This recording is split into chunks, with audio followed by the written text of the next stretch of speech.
All right, so fixing to go in here, do our exercises for the day.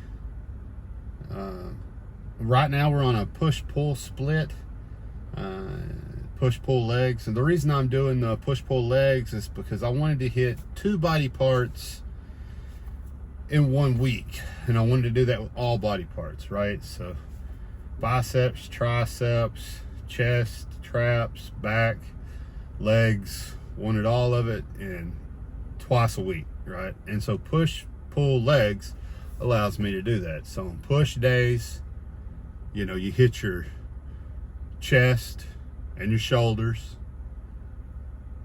a little bit of triceps in there on that also. And when you're hitting your chest, you're doing your bench presses, you're fatiguing your triceps. And then on your pull days, you have your curls, biceps, you have your back exercises, okay? And then at the end of those, I like to work my forearms too on those days. And then on leg days, of course, you're hitting your legs, and then I'm hitting my abs along with legs also. And I'm not working my upper abs. I've been working just my lower abs, just doing the reverse, hanging reverse crunches, just trying to get my lower abs built up to where my upper abs are. My upper abs are already pretty built, but as I was younger, I really didn't do a lot besides like crunches, sit-ups, things like that. Really didn't put a lot of emphasis on lower abs. So my lower abs have some catching up to do with my upper abs. You know, right now I'm 15% body fat, so I can't see my lower abs at this point, but I know that that's going to kind of come on. You know, we're going to be okay. And I mentioned yesterday, you know, I'm a year in to this, and being a year in as of yesterday, super excited, you know, to start getting on here and talking to everybody and just giving some tips and thinking about my program out loud, what I'm doing out loud, and just to help me to get better at what I'm doing, right, at my programs. So if anybody takes anything away from this, that's great. I hope you do. But one thing is, if you're gonna start on this journey, if you're like me, you're over 40 years old, if you were like I was, you know, maybe you're having some health complications, maybe you've gone to the doctor, maybe they did some workups on you. For me, you know, I had a cardiac scare, went through a cardiac catheterization. After everything was said and done, they said, hey, you know, you're 100%, your heart is great, everything is great, you had nothing to worry about. So for me, it was just a lot of just being out of shape. Like, so what caused all that is, like, I was bending over, picking stuff up. I was building this shed in my backyard, and whenever I bent over and pick stuff up, I'd get like extremely dizzy, right? And so that's what caused me to go and talk to the doctor about these things. And then, you know, they pulled my blood work, everything. I had high cholesterol, my blood pressure was high, they were worried about my heart. So after the cardiac catheterization, they said my heart's good. You know, my blood pressure was high, so I went on a regimen to try to fix that right away, where, you know, I just was like, I got to start working out, right? I knew that. And I had high cholesterol, 8 years ago, and they prescribed me statins. I took the statin for like a week. It hurt so bad. I was like, I can't do the statin. So I got rid of the statin, and I just adjusted my diet, my exercise, and I got my cholesterol back under control. Well, at that time I was coaching football, so I was really active. I was in the weight room working out a lot. 4 years ago now, I got a job, a desk job, where I don't work you know, in the weight room anymore. I don't do physical activity at my work anymore. I'm about behind a desk all day, every day. And that's really what happened and caused me to balloon up to the 303 pounds. You know, I was probably, what, 280, 290 when I had my first issue. I knocked my weight down to 250. Then I took the desk job. I was about 250 when I took that. Got up to 303, realized I had to make a substantial change for the better. So that's when, you know, I started working out. But I know myself, and I know I can't just go and work out just to work out, just for the sake of working out. It's not in my mentality. I need to train for a goal, right? So I was like, well, what do I want to do? All the research said I needed to be lifting weights. I need to be lifting heavy. That is good. It's going to be best for longevity. Going to be best for my body in general. It's going to be best to keep the weight off. Once I get the weight off, right, is to build muscle mass so that my resting metabolic rate increases along with my muscle mass increasing, allowing me to be able to eat what I like to eat without having to put on a lot of weight after. So, being that's the goal, I said, well, look, bodybuilding is where it's at, right? Body recomposition. So it's like, all right, that's gonna be my goal. That's what I'm working for. Muscle hypertrophy, right? And getting as big as possible. And that's my goal. Like that's what I'm trying to do here. And so if you want to come along on this ride with me, you know, that's what I would suggest doing. But that being said, there's a couple things. And one of the things is, if you're in a situation where you need to lose weight and you want to get healthy, I think you need to decide, like, do I want to lose weight and just see the scale go down, or do I want to get healthy? Do I want to see my body change? Do I want to see my muscle mass increase? Do I want to see positive changes, positive changes within my body, right? Like, what kind of positive changes do I want to see? And I think that's the biggest difference that I have right now, is I can give a shit less what the fucking scale says, right? I don't care that the chart for body mass index says I'm 6'2", so I need to be 190 pounds. I don't even know if I could get down to 190 pounds without losing muscle mass. I used to be a huge athlete for a very long time, right? In a lot of different sports, did a lot of training, a lot of working out. So I've really already kind of had a well-defined body that I had let go. I just needed to build that back, right? So, you know, that's what I set out to do, and that's what I did. But if you're going on this ride, don't think of it as like, I want to lose this much weight. Think of it as, I want to be at this body fat percentage. So my goal is 10% body fat right now. That's my goal. That's where I want to get to. So that when I get to 10% body fat, I can bulk, right? I can gain a little bit more body fat bulking, build more muscle, and then cut back down again, right? And so that's the goal. So right now, I'm at 15% body fat, 15% body fat. I've been kind of fluctuating, but that's where I'm at right now. And the way that I know that is that I have this OMRON body fat monitor, all right, fat loss monitor. This specific one is the HBF-306C. So get yourself one of these, all right, and that is going to allow you to track your body fat. One thing that you need to know, if you get one of these and you're using it, is that you use it in the morning time, just like you would weighing yourself. You get up in the morning, you know, you take your piss, your shit, whatever you need to do, right? Evacuate your body, weigh yourself, see what your weight is. Then you take your body fat and you see what that is, and you record it. Now, I do this once a month because I don't want to be too anal about it, look at it every single day, and it takes a long time for that body fat percentage to cut down, right?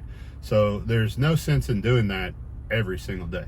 Now, as far as how I weigh myself, I went through a period of time where I weighed myself every single day. At the beginning of my journey, I would weigh myself every single day and I would record that weight, right? But now, every 7 days is what I weigh myself. And I think that's optimal. I think about every 7 days is optimal. I don't think it's necessary to weigh yourself every single day. But if you do, you just have to realize there's going to be ups and downs, peaks and valleys along your weight loss journey. And because you gain 1 or 2 pounds, even up to 5 pounds, doesn't mean you put on any fat. It could be water retention, it could be anything at all, right? And then the opposite is true for losing weight, right? You see the number on the scale go down, doesn't necessarily mean that your body fat went down, right? It could be water weight. It could be other things besides fat loss. So just keep that in mind when you're doing your weigh-ins and everything. The other thing is, get yourself a measuring tape, right? Get one of these fabric ones. That way you can wrap it around your body real easy. Don't be trying to use construction tape measure, things like that, but get yourself a fabric measuring tape and take measurements of your chest, waist, biceps, your belly, thighs, calves, neck, and track those measurements, because you will see those measurements change more than you will the number on the scale. And it can be a great motivator when you're seeing those go down or go up, right? Depending on what your goal is. So that's the 2 things that I would suggest if you're measuring. The other thing you need to do this is you need to buy a scale. Get a fucking scale and weigh all your food in grams. That's how you lose weight. Weighing your food in grams and tracking your calories. If you're not willing to do that, it's very unlikely you're going to be successful. Just to be honest with you. So get the scale and track your calories. That is the number one thing that helped me lose weight and get to the point I am, was tracking my calories and making sure that I knew exactly how much energy I was putting in my body.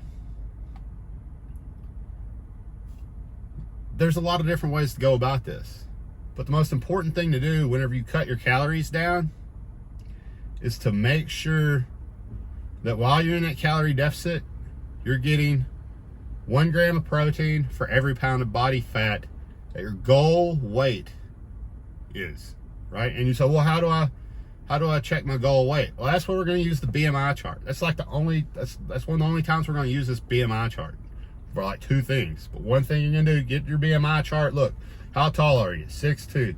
How much should you weigh? What is a normal weight? 190 pounds. The top of that normal weight, 190 pounds. Not the bottom of the normal weight, the top of the normal weight, 190 pounds. Okay, I need 190 grams of protein every day, at least that amount.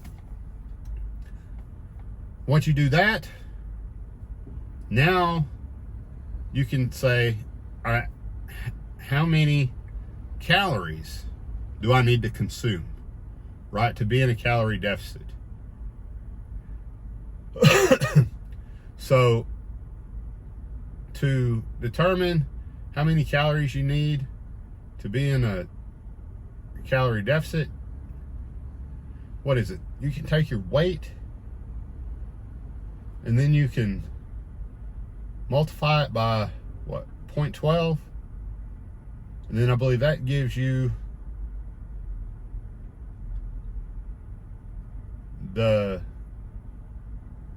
deficit number that you need to be. You just want to get yourself into a calorie deficit, right? At that point, once you get yourself into a calorie deficit, you're golden. You're good to go. Look, this is my first video doing this, so, you know, I appreciate everybody hanging in there with me, following along. I hope we all learn something together. It's getting dark on us really quick, but we're gonna go in here in the gym. We're gonna get us a workout in, and yeah, I might as well take the phone in there, record some of it, and then we can talk about, you know, how it goes after. So anyway, I don't know that I have anything else to say right now, so I guess I should just jump off here. All right, here we go.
All right, so we got our first 2 sets done. We're doing 3 sets of everything today. And we're looking for failure. Yeah, you ain't gonna see like somebody lifting the most weights in the world, but I am pushing it. Pushing it for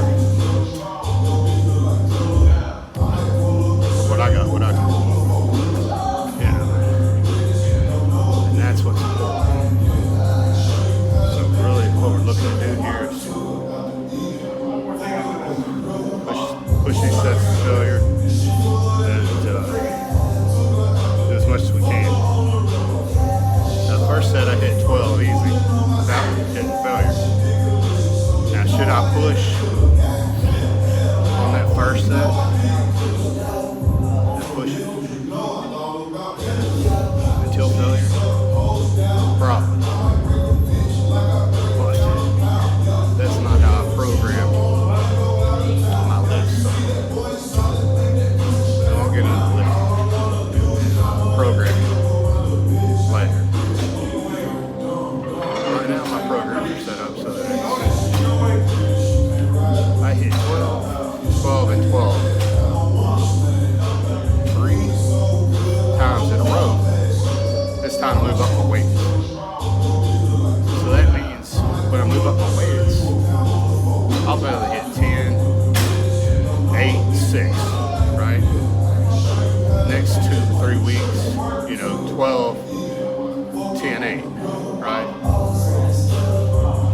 Then the next few weeks after that, I'm hitting 12, 12, 10, right? And then it's 12, 12, 12. So once you get to that point, you're 12, 12, 12. Now it's time to move a next programming, I'm going to do failure, failure, failure on just 3 sets. No matter what, whatever weight I'm using, whatever. But that is because I'm increasing my load. I'm increasing my progression, right? So, as a beginner, anybody that's just starting out, you don't need to come in there and hit it. It's failure, failure, failure. As long as you're getting the failure at least one of your sets. So my last set I got the failure. And the next set I need to get the failure. So, let's do it.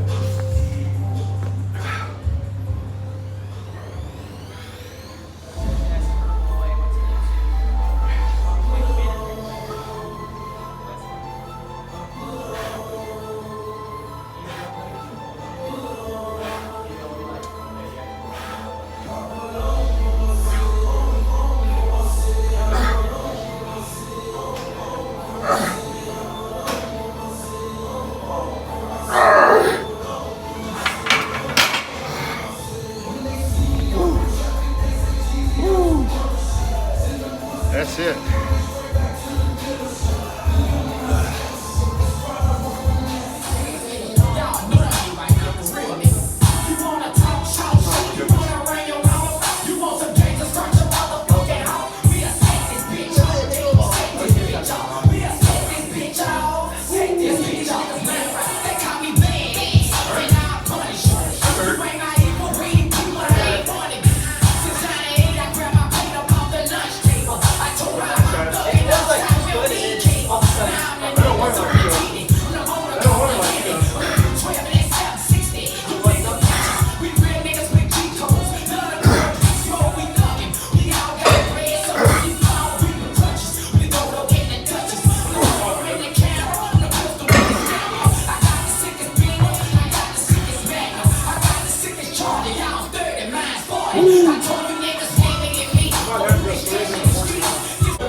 Well, we'll see how this goes. I wouldn't be surprised if I have to remove the audio on this. So, if that happens, that happens. We'll see.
She can do it for a split. She just started to pop it for a nigga and looked back and told me, baby, it's real, it's real. And I say I ain't got you for a second. I squeeze it and I could tell how it feel, how it feel. I wish we could take off and go anywhere but here, baby, you know the deal. She bad, so maybe she won't, but shit, then again, maybe she will. Yeah, do it for the realest niggas in the fucking game right now. She will, yeah. Do it for the realest niggas in the fucking game right now. She will. Maybe for the money and the power and the fame right now. She will. Do it for. She give me a sense. She bad as fuck, that is the mix. I bought my choppers and ticks. I got no talking, no fix. Young nigga, give you a finish. Since I was 6, I've been just a minute of your time tonight. We gon' right here to have big fun. So let it happen.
prayed on my downfall.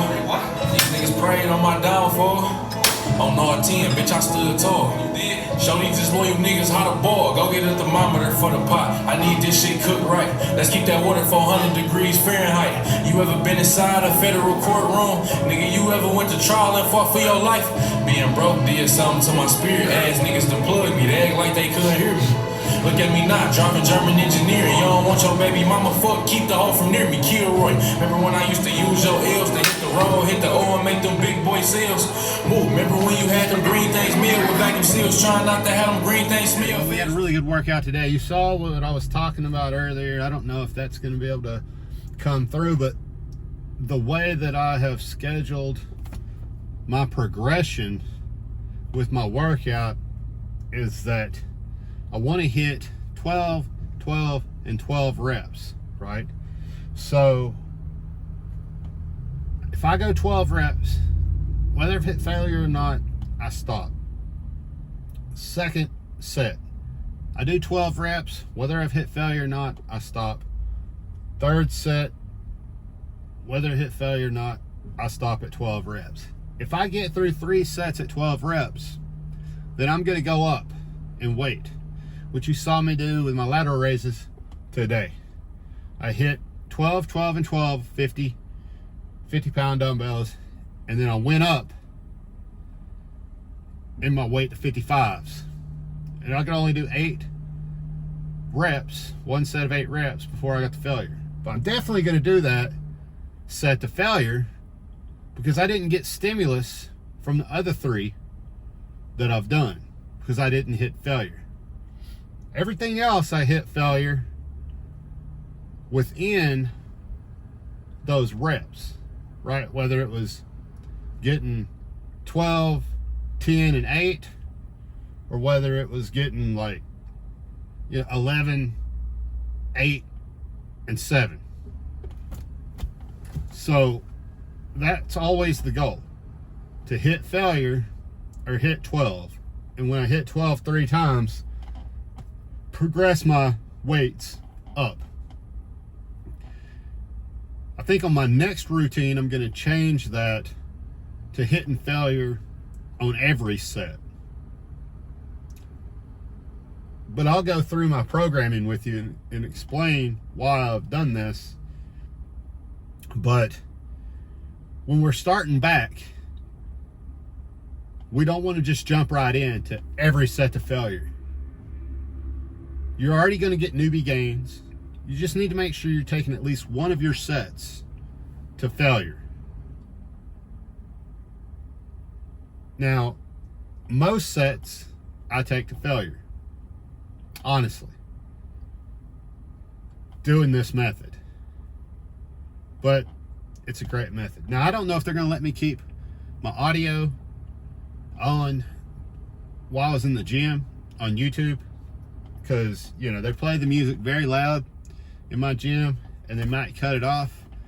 Yeah, it's my first time doing this, my first go around, so I'm not sure exactly what that's going to look like. So we'll have to wait and see what I can put on there. Maybe I'll voice over it a little bit if I can't put that on there. But essentially, this is what I'm looking for right now, right? This is what I'm trying to do. So anyway, thank you guys for watching. I hope this is helpful. And if not, it's definitely gonna be helpful to me to go back, watch my lifts, critique my form, and be able to make myself better at what I'm doing. And hopefully, others can take some bits and pieces of information out of what I'm doing here. As far as what would I recommend you do right now, again, get yourself the fat loss monitor so you can monitor your body fat percentage. Get yourself the tape measure that is a fabric tape measure, so you can measure your dimensions. Get yourself a weight scale so you can measure your body weight. I'd say do your body fat percentage once a month. Take your measurements once a month, once a week, whatever you want to do there. And then take your weight once a week every 7 days. Always take your measurements right after you've woke up, right after you've used the restroom, and you are completely, you've voided yourself and you're completely at baseline, right? Before you've started intaking water or anything else. You want to be completely at baseline.